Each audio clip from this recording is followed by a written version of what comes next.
Hello everyone, once again welcome back to the channel. दिनैनि गोदान video नोंथांमोन बयखौबो गोसो गोथारै बरायदों लोगोसे आसा खालामो इसोरनि अननायाव नोंथांमोन बयबो मोजां दं। स' दिनैनि भिडिअ आङो सावरायनो लादों जे दिपेन बर' सारा 40टा 30टा गुबुन गुबुन हारिनि संगठनफोरखौ लानानै सावरायबाय थायो। थांखिया समाजाव जौगाहोनाय, सान्थिखौ गायसननाय, बेनिफ्राय आखरे बिटिआरनि एकर्डआ जाफुंनाय। दा बे जाफुंनायाव रन्जन दैमारि सारा जे मानो बिदि थानांगासिनो दं आरो मोननांगौ जिखिनि पेकेज बेखौ मानो एक्स-एन-डि-पि बिथांमोना मोनाखै, बिनि खारनखौ लास्टआव आं भिडिअ क्लिप होगोन। बिनि सिगां फंनैसो नोंथांमोनजों सावरायग्रोगोन।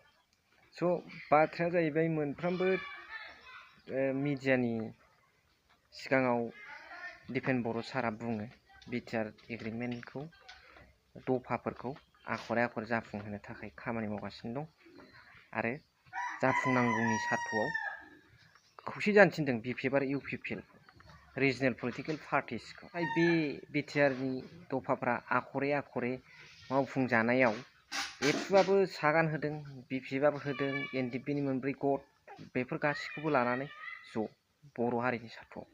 नाथाय बे बर' हारिनि सार्थ'आवनो दिनै रन्जन दैमारि सारा बे बिटिआरनि एकर्डनि जि आखरे दफाखौ जाफुंहोनायाव लिरफानाय दंना गैया, जेलाव जोबजानाय एनडिपि आदामोननि फारसे आरो रन्जन दैमारि सारनि फारसे गनायनि फारसे बेफोरबायदि लिरनाय दंना गैया दफायावलाय?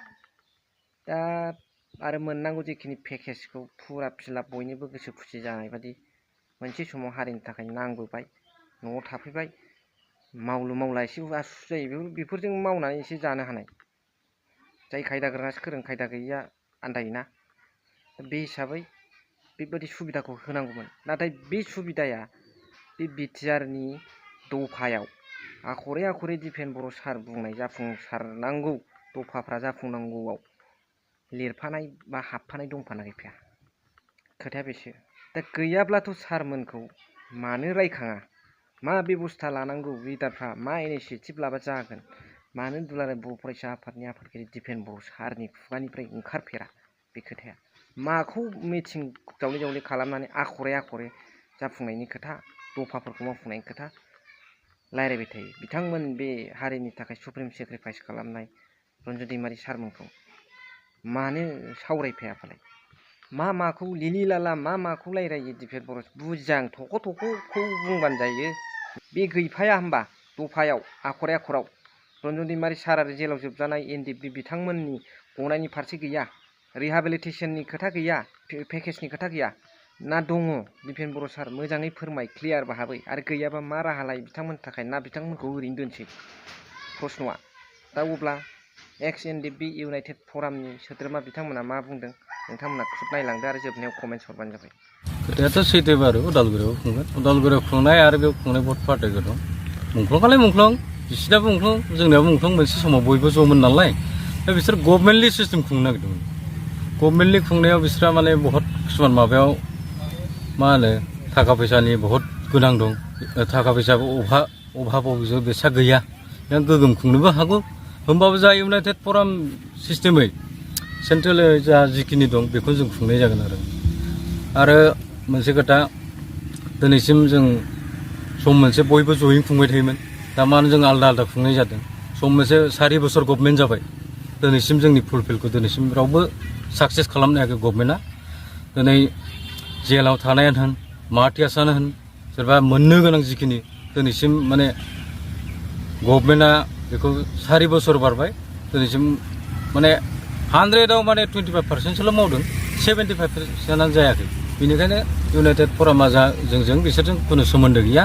जोंनि एक्सट्रा खुंगोन, गतिके रायजो राजा जोंखौ बहुत सापर्ट होदों, बयबो बेयाव लैहोर फैगोन आं बेखौ आसा खालामो। बेखौथ' दिनैसिम गभर्नमेन्टआ बिटिआर गभर्नमेन्टआ जिखिनि बुंगासिनो रन्जन दैमारि सारखौ गगोन बुंबाय थायो। बे मोनसे पलिटिकेल इसुस जाना थाबाय बिसोरनि दै। माने बिटिआर गभर्नमेन्टनि जिखिनि रन्जन दैमारिनि सायाव बे पलिटिक्स गेलेबाय थानानैसो बिसोरो मोनसे गेमसो गेलेबाय थादों। माने दा 4 बोसोर जाबाय, केसानो सासे बायाखै। दिनै जिखिनि मोननांगौ रिहेबिलिटेसन बेबो मोनाखै माथियासो जिखिनि दं बेयावसो माबा ओइ नंगौ नङा गोदाव सोराव बखि फैलाबायो जोंनि गफुरफ्राव हयना नहय रिहेबिलिटेसन सायावसो दिनैसिम जिखिनि मोननांगौ